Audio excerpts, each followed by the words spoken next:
Zdravím, moje meno je Peter Banda a som členom organizácie Alzheimer Europe, kde zastupujem Slovensko.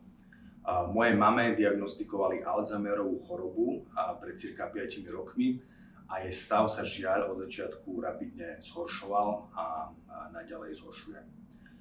Moja mama nie je zďaleka jediná. V Európe má demenciu niekoľko miliónov ľudí a toto číslo so starnutím populácie rýchlo rastie.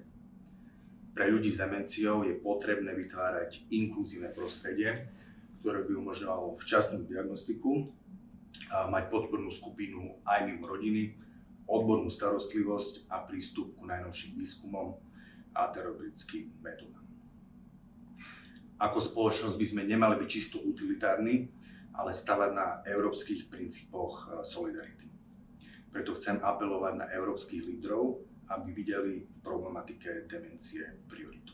Ďakujem.